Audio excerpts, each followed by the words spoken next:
Hi my loves, welcome back. And if you're new here, welcome. Here in this channel we'll talk about relaxed hair growth tips, protective styling, and anything hair related. So if you know you're interested in this type of content, please consider subscribing to join the family. So in today's video, I'm going to be sharing with you guys what to do if your hair is breaking, tips to help you stop your hair breakage and see length retention. Now, one thing we should know is that it is normal for your hair to shed, so it's not every hair loss that is due to breakage. Usually your hair is supposed to shed about 10 to 100 strands of hair per day, and I've shared tips in many videos on my channel on how to know the difference between hair breakage and hair shedding, so you can check those videos out if you are interested. But basically, hair that sheds from your hair has already completed its growth cycle, so these strands tend to be longer, they tend to have a white bulb at the end, unlike hair that you lose from breakage, which tends to be shorter and this has no white bulbs at their ends.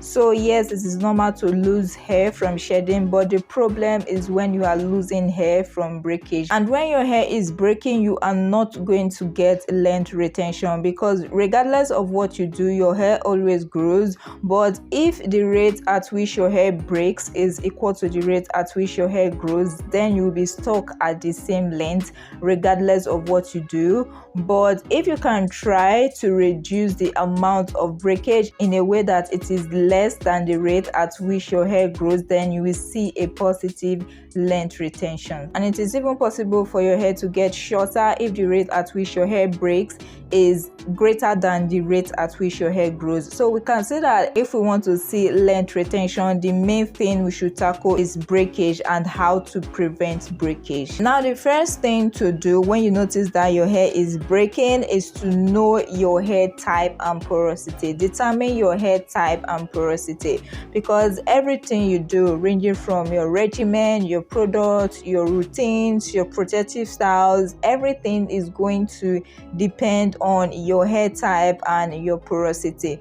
There are protective styles that you can use for fine hair that you can't use for coarse hair. The way you deep condition high porosity hair isn't supposed to be the same with how you deep condition low porosity hair. So you have to know your hair type and your hair porosity to know what to use for your hair, to know the type of routines you should use. So basically, there are three hair types. It's either your hair is fine, coarse, or medium texture. And for your hair porosity, is either you have a low porosity hair, high porosity hair, or average porosity hair. So the first thing you have to do when you notice that your hair is breaking is to identify your hair type and your hair porosity. Now, moving on, the second thing you have to do is to identify the cause of the breakage. Now, there are so many causes of breakage, so many reasons why your hair may be breaking, but the number one culprit when it comes to breakage is over manipulation. So many of us over manipulate our hair unknowingly or consciously, and there may be different ways you may be over manipulating your hair without you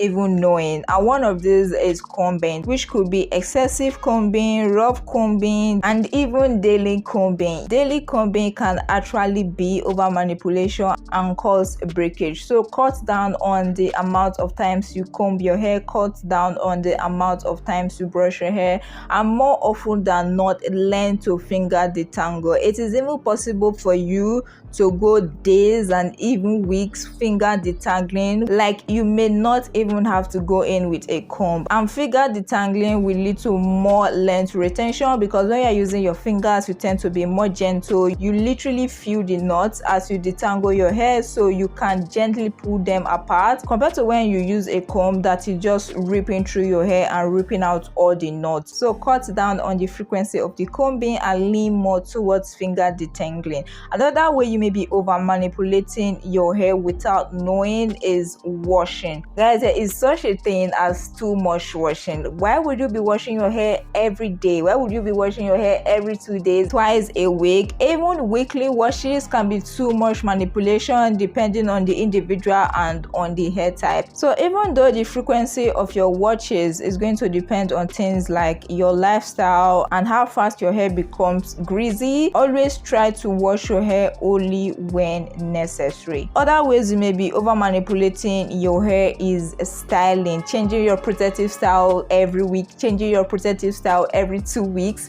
You guys know that I literally preach about long-term protective styles on my channel. The only time I use short-term protective style is immediately after my relaxer routines. That first 2 to 3 months after my relaxer routines, but after that I'm back into my long-term protective style, and my long-term protective style can be anywhere from 1 month to 4 months. So the longer you can leave your hair alone, the better for your hair, because most of the time the breakage, the snapping and all that occurs when we are manipulating our hair. There is no way your hair is going to spontaneously break on its own without manipulation. So even though shedding can occur spontaneously because it is a natural process in the hair cycle, hair breakage doesn't occur spontaneously. So there has to be a reason, there has to be a trigger, and usually this occurs when you are manipulating your hair. So the longer you can leave your hair alone, the better for your hair, the less breakage you get, and the more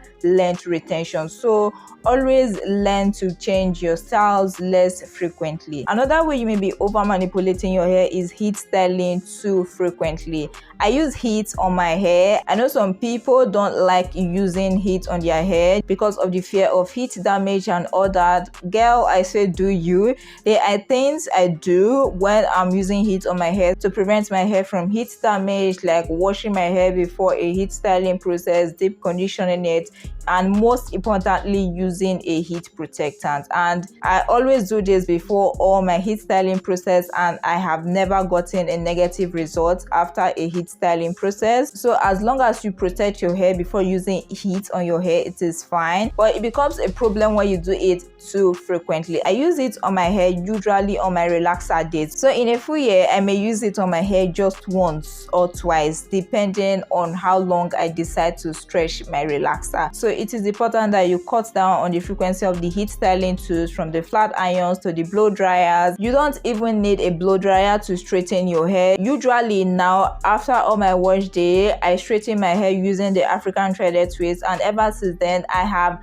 not seen the need for a blow dryer after my wash routines, because apart from the fact that you can use this method to air dry your hair, it is also going to straighten your hair. So I don't see the need for a blow dryer, except probably you need immediate result, like you want your hair dry in the next 30 minutes. So if it is not necessary, go for more natural ways of drying your hair and straightening your hair, and cut down on the frequency of the heat. Another way you may be over manipulating your hair without knowing, and so many of us are actually guilty of this. In fact, so many of us do this subconsciously without realizing this, and this is touching your hair, especially when your hair is down. Like, so many of us have the habit of fondling with our hair, playing with our hair, touching our hair, and this can actually be a form of manipulation, guys. So try to avoid touching your hair as much as possible, except when necessary. So like I said, when it comes to identifying the cause of your hair breakage, the first thing to be looked into is over manipulation. And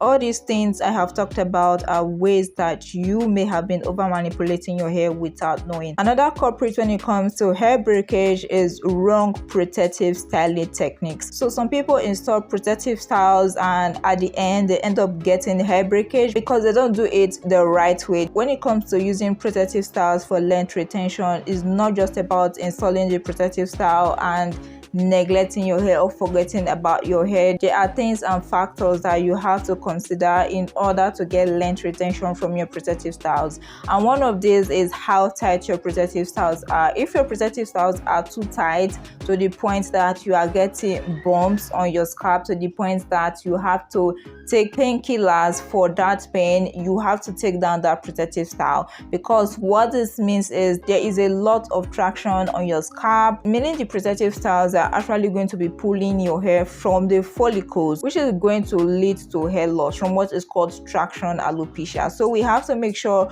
our protective styles are too tight. We have to make sure our protective styles are not too heavy, because if the extensions you use when installing protective styles are too much, this can weigh down your hair, cause a lot of tension on your hair, and also lead to hair loss from traction alopecia. We also have to make sure we don't change our protective styles too frequently, like I said earlier. But even though we don't want to change our protective styles too frequently, we also don't want to leave them in for too long. So how long you should leave your protective styles in is going to depend on you. I can carry my protective styles for 4 months, and that is the longest I have gone so far. I know of people that have carried their protective styles for 6 months, and I know of people that can carry their protective styles for maximum of 2 months. Like, they cannot go past 2 months, and if they go past that, the risk is going to outweigh the benefits. So even though I recommend that you stretch the duration of your protective styles, do this gradually and know what your hair can take and what your hair can take. If you know you stretch to the maximum that your hair can take, like you know that if you go past this, no matter what you do, no matter how gentle you are, no matter the products you use, no matter the care, the routines and everything, you will still get breakage, then stop at that. So in as much as you don't want the duration of your protective styles to be too short, you don't want them to be too long as well.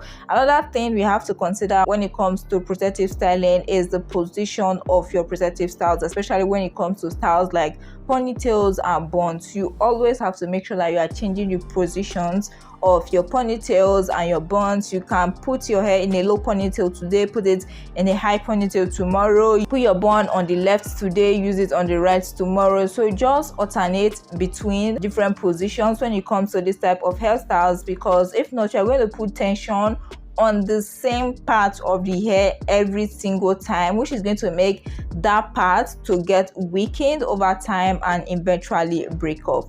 Now, apart from over manipulation and wrong protective styling techniques, there are so many other causes of breakage, like stress, some type of medications, even sun damage can lead to breakage using the wrong type of products for your hair. I have made a detailed video before talking about the causes of hair breakage and how to prevent them, so you can check that video out to see the other causes of hair breakage and how to avoid them. So we've talked about knowing your hair type and porosity and identifying the cause of the breakage. Now, the third thing you have to do when you notice that your hair is breakage is a low manipulation. Like I said, the number one culprit when it comes to hair breakage is over manipulation. So it makes sense that we should take low manipulation very seriously, and there are different ways of doing this. And personally, for me, the best way I have found to do this is protective styling. I am not going to be talking about protective styling so much in this video because I have hundreds of videos on my channel talking about protective styling. Like, I literally preach about protective styling on my channel, and that is because protective styling is the number one thing that has helped me grow my hair to this length, like help me retain length. If I have to eliminate every other thing from my hair regimen and my hair routine, including my products and everything, and pick only one thing, I would pick protective styling. I will pick protective styling over products. I'll pick protective styling over any other thing. That is how important protective styling is. And I have made a video recently on 16 protective styles that has helped me to retain length, and that can help you retain length as well. I'll make sure to link it in the description box below so you can check it out if you are interested. So when it comes to preventing breakage, low manipulation is key, and protective styling is just one of the ways you can do this. There are other ways of reducing manipulation on your hair. Relaxer stretches is a way of low manipulation, reducing the frequency of your combing, your washes, your styling, touching your hair, the frequency of your heat. Like I said earlier, all these things are forms of low manipulation. So you want to make sure you avoid manipulating your hair as much as possible and only manipulate your hair when necessary. Now, moving on, the next thing you should do when you see that your hair is breaking is to know your hair needs. Your hair may be breaking because it's dry or because it's suffering from protein overload or moisture overload. So you have to know exactly what your hair needs in order to give it what it needs. If your hair is breaking from protein overload, doing a protein treatment at that point is only going to worsen the breakage. So you have to know what your hair needs, whether it is protein, whether it is moisture.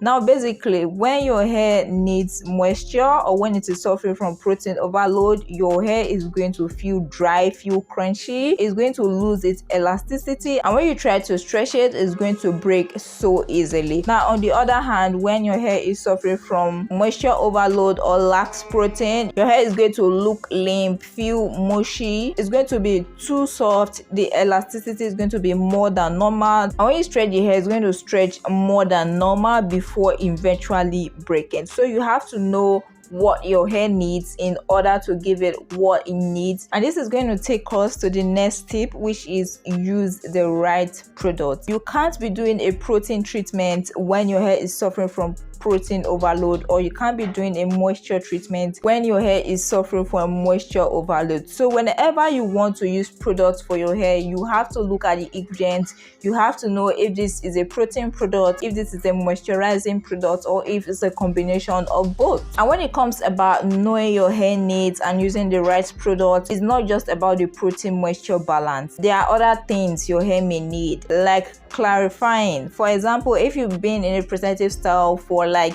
4 months, you are expected at this point to have a lot of buildup on your hair, and what your hair needs at this point is a clarifying shampoo, not a mild shampoo, not a regular shampoo, not a moisturizing shampoo, a clarifying shampoo. After going in with a clarifying shampoo, you can later go in with a moisturizing shampoo if you want, but before you do that, you have to clarify your hair. And when it comes to your relaxer routines, you have no business with a regular shampoo or a mild shampoo, because at this point you should be using a neutralizing shampoo. So using the right products for your hair is very essential. When your hair is excessively dry, using products that contain sulfur is just going to worsen it. But when your hair needs a clarifying shampoo, using products that contain sulfur may actually be beneficial at this point. So we can see that a product can be harmful or beneficial depending on the state of your hair and not because of the product itself. So you have to identify your hair needs and use the right product tailored towards your hair needs. Now moving on, the next thing I'm going to be talking about is be flexible with your hair regimen. There is no need to be rigid. If a regimen is not working, if a routine is not working, be ready to remove it from your regimen, be ready to change it, be ready to modify it. Be welcome to new things, be welcome to new ideas, to new products, to new styles. Be welcome to try new things, because it's when you try new things that you can discover better products, that you can discover better routines, that you can discover better protective styles. So be flexible. It is not necessary for you to be rigid. It is not necessary for you to stick with the same product for years, to stick with the same regimen for years, even when you see that it's not working. So be ready to try new things. Moving on, the next thing I'm going to be talking about is educate yourself about hair care. And you are actually doing a great job at this point watching this video, because this is a form of educating yourself about hair care. So watch YouTube videos, go on Google and research about hair care. There's literally nothing you want to know about hair care that you can't find online. I have a bunch of videos, hundreds of videos on my channel about hair care, so feel free to binge watch them when you are free. But basically, you should always be ready to educate yourself about hair care, to learn new things about hair care, to increase your knowledge of hair care, because what I know today about hair care, I didn't know them 10 years ago. When I started my hair journey, I didn't know so much about hair care. Like, I knew the barest minimum, but as the days went by, the weeks weeks went by, the months went by, the years went by. I researched about hair care, educated myself about hair care, implemented what I have learned into my hair regimen and into my hair care routines, and they gave me results. And even today I am still educating myself about hair care. So you should always be willing to educate yourself, seek new knowledge about hair care, and research about your hair. So the next tip I'm going to talk about when you notice that your hair is breaking is that be patient. After implementing all these tips I have talked about, you are not going to see results overnight. You have to give it time, you have to give it weeks, you have to give it months. So it may not even be possible for you to notice the results in a month, even if you are doing all these things and you are retaining length, because your hair grows an average of 1/4 of an inch to 1 inch every month. So even if you totally eliminate breakage from your hair and you retain all the hair you grew over this time, it may still not be possible for you to notice the difference in a month because it is too short. So you have to give it time, you have to be patient, you have to give it months to know if the new regimen you are using, the new routines, the new products is working for you. And I assure you that if you can do every single thing I have talked about in this video, you will definitely see less retention, you will definitely see an improvement both in the health and length of your hair. So yes guys, those are the tips I have for you on what to do if your hair is breaking. And these are some of the tips that has helped me over the years, almost a decade now, to grow my hair to this length. So yeah guys, that's it for today's video. I hope you enjoyed it. If you did, please don't forget to give it a big thumbs up. If you are new here and you aren't subscribed, please consider subscribing to join the family, and don't forget to turn on the post notification bell so that you'll be the first to get notified whenever I upload a new video. So yeah guys, that's it for today's video. Thank you so much for watching, and I'll see you in my next video. Bye.